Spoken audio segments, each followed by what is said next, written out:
नमस्कार विद्यार्थियों, मैं रेनू धामानी आज आपको कक्षा 12 राजनीति विज्ञान के चैप्टर 33 लोक सेवा आयोग के बारे में पढ़ाऊंगी। देखो बच्चों, भारत की प्रशासनिक व्यवस्था के अंतर्गत लोक सेवा आयोग का अपना एक महत्व है, क्योंकि आप सब जानते हैं और बताया भी गया है कि जो कार्यपालिका होती है, कार्यपालिका दो प्रकार की होती है जो कि कानूनों को लागू करवाने में मदद करती है। उसमें एक होती है बच्चों स्थायी कार्यपालिका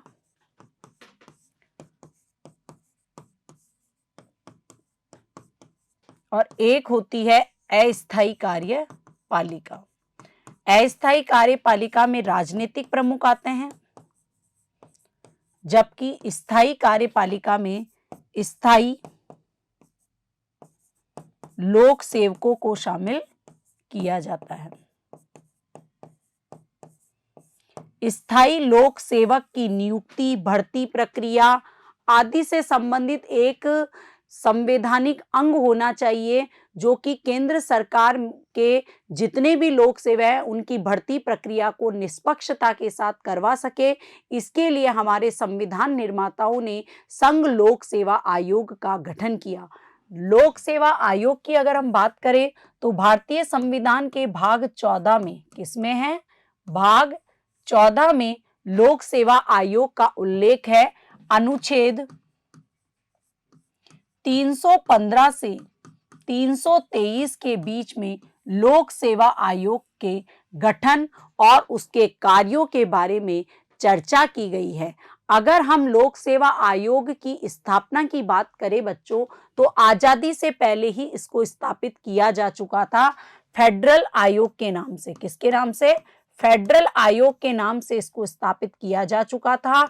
1926 में इसको स्थापित किया गया था, लेकिन जैसे ही आजाद हुआ भारत, आजाद भारत होने के साथ ही इसको लोक सेवा आयोग का नाम दे दिया गया। तो लोक सेवा आयोग का महत्वपूर्ण काम है देश के सफल प्रशासन को चलाने वाले लोक सेवकों की नियुक्ति निष्पक्ष तरीके से करना। और लोक सेवा आयोग को संवैधानिक निकाय इसीलिए बनाया गया ताकि वो स्वतंत्र और निष्पक्ष तरीके से काम कर सके और देश के सफल प्रशासन को सफल बनाने के लिए उपयुक्त कर्मचारियों की नियुक्ति कर सके बिना किसी भेदभाव के, जो कि देश के प्रशासन को अच्छे तरीके से चला पाएंगे। तो ध्यान रखना, देश के सफल प्रशासन में महत्वपूर्ण भूमिका निभाते हैं बच्चों कौन? लोक सेवक, जिनको हम सिविल सर्वेंट भी कहते हैं। तो सिविल सर्वेंट से जुड़े हुए जितने भी मामले हैं उनके लिए स्वतंत्र और विशेष प्राधिकार की जरूरत होती है, जिसे हमने नाम दिया है बच्चों लोक सेवा आयोग। तो सिविल सर्वेंट मतलब लोक सेवकों से जुड़े जितने भी मामले हैं उनके लिए स्वतंत्र और विशेषज्ञ प्राधिकार की जरूरत है, जिसे लोक सेवा आयोग के नाम से जाना जाता है, जो कि एक संवैधानिक निकाय है और जिसका उल्लेख भारतीय संविधान के भाग 14 में अनुच्छेद 315 से अनुच्छेद 323 के बीच आपको देखने को मिलता है। देखो बच्चों, लोक सेवा आयोग की बात करें हम तो केंद्र में भी लोक सेवा आयोग है और राज्यों में भी लोक सेवा आयोग है, जिसका उल्लेख हमारे संविधान में किया गया है। इसलिए लोक सेवा आयोग को संवैधानिक निकाय माना जाता है। अब बात करते हैं स्वतंत्र एजेंसी। देखो बच्चों, अगर सिविल सर्वेंट की भर्ती को पक्षपात मुक्त करना है, निष्पक्ष करना है और स्वतंत्र तरीके से करना है तो एक स्वतंत्र एजेंसी की आवश्यकता थी और इस स्वतंत्र एजेंसी के रूप में कार्य करने के लिए हमारे संविधान निर्माताओं ने लोक सेवा आयोग का गठन किया, जो कि एक स्वतंत्र एजेंसी के रूप में कार्य कर रही है। आयोग काम स्वतंत्र एजेंसी के तौर पर कर रही है। क्यों उसको स्वतंत्र बनाया गया? क्यों एजेंसी उसे सरकारी नियंत्रण से मुक्त रखा गया, सरकारी कार्यपालिका से विमुक्त रखा गया?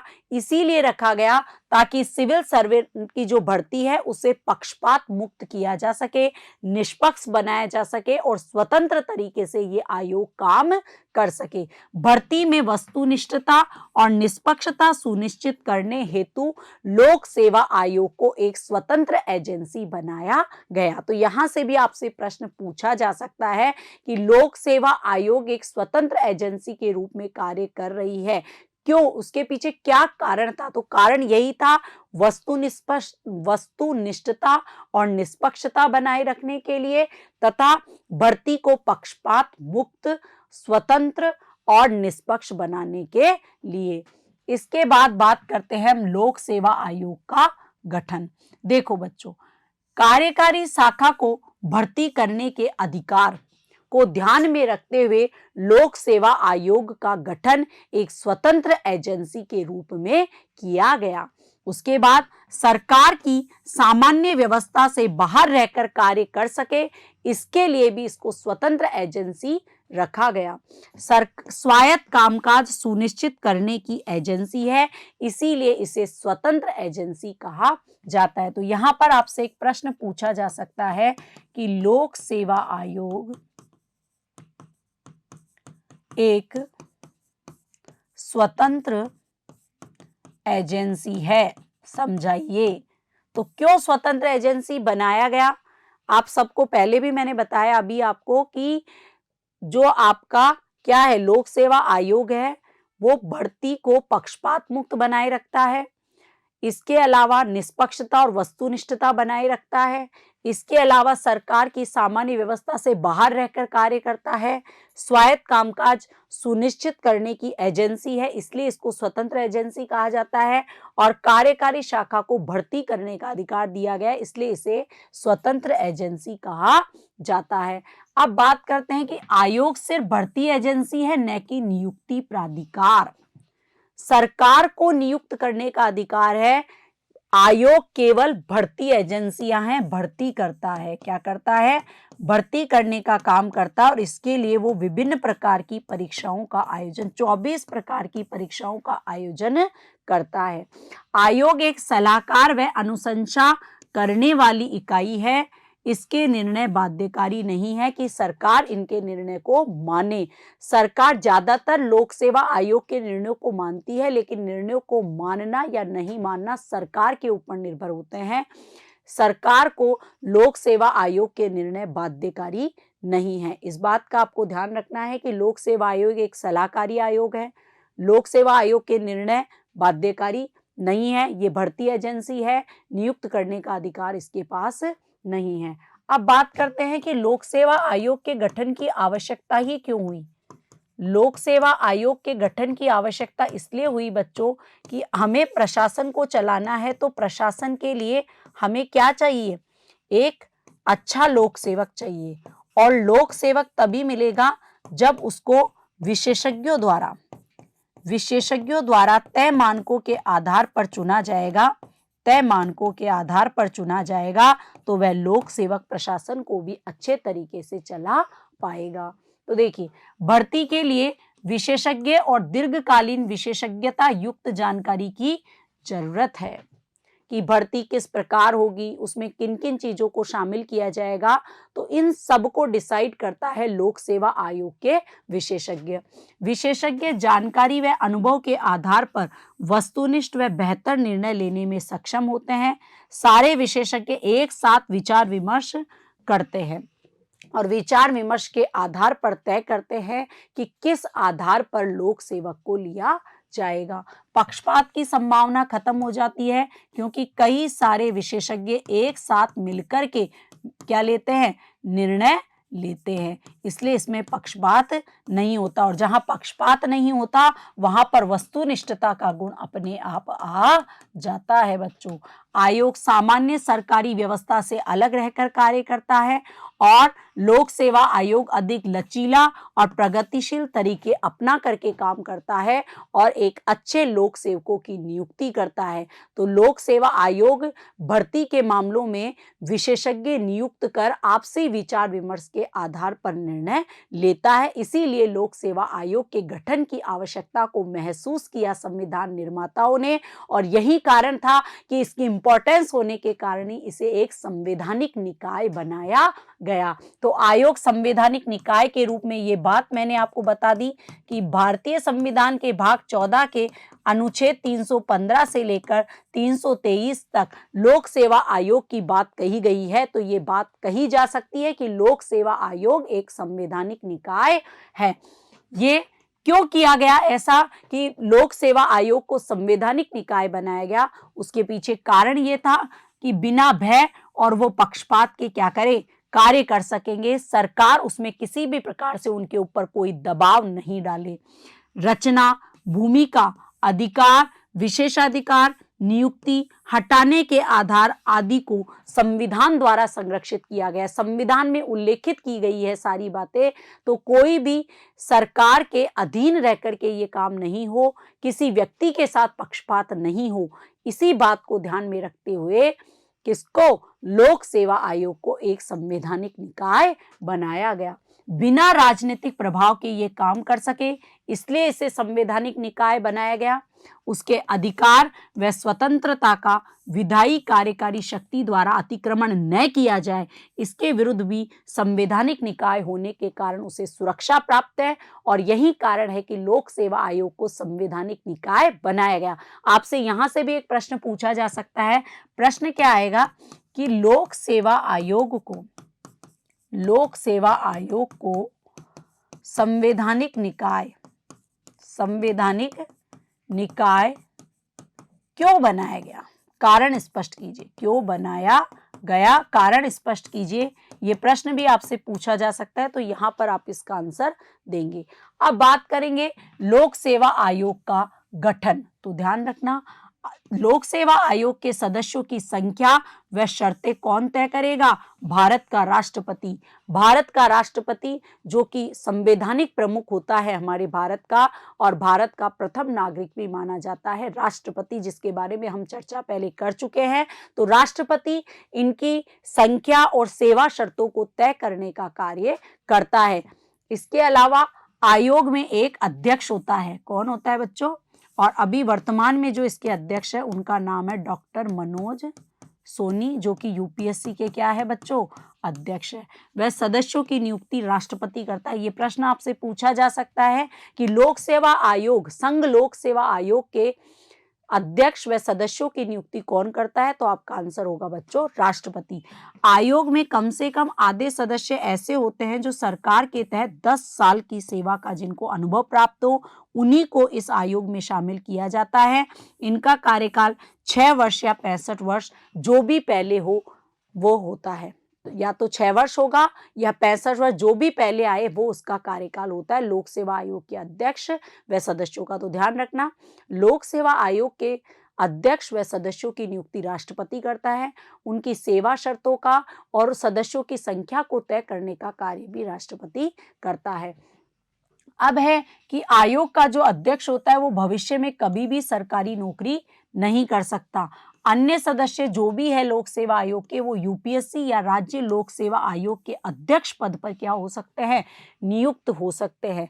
देखो बच्चों, यूपीएससी के जो सदस्य हैं उनको वेतन संचित निधि से मिलता है, भारत की संचित निधि से मिलता है। किसको, ये बात भी आपको ध्यान रखनी होगी, यहां से भी प्रश्न पूछा जा सकता है। अब है हटाने की प्रक्रिया। मैंने बताया आपको कि ये जो आपका लोक सेवा आयोग है, इनके सदस्यों को हटाने की प्रक्रिया बड़ी ही जटिल है। यही कारण है कि ये स्वतंत्र निकाय के रूप में, एक स्वतंत्र एजेंसी के रूप में कार्य कर पाती है, पक्षपात मुक्त होकर और क्या होकर के एक स्वतंत्र डिसीजन लेने के लिए एक स्वायत्त शासी संस्था के रूप में डिसीजन लेती है। क्यों? क्योंकि इनकी सेवा शर्तों को, इनकी नियुक्ति संबंधी प्रावधानों को, इनके स्थानांतरण संबंधी प्रावधान, इन सब का संविधान में उल्लेख किया गया है और कोई भी कार्यकारी या विधायी शक्तियां इनके बारे में कोई भी या इनकी सुरक्षा को लेकर के कोई भी अतिक्रमण नहीं कर सकती। अब देखिए, राष्ट्रपति द्वारा दुर्व्यवहार के आधार पर लोक सेवा आयोग के अध्यक्ष व सदस्यों को हटाया जा सकता है।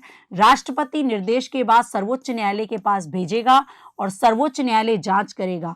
जांच के बाद कार्रवाई की जाएगी और लगेगा कि वास्तव में उन्होंने नियमों का उल्लंघन किया है तो राष्ट्रपति जी के द्वारा यूपीएससी के अध्यक्ष व सदस्यों को पदच्युत किया जा सकता है। पदच्युत करने की कंडीशन क्या होती है बच्चों?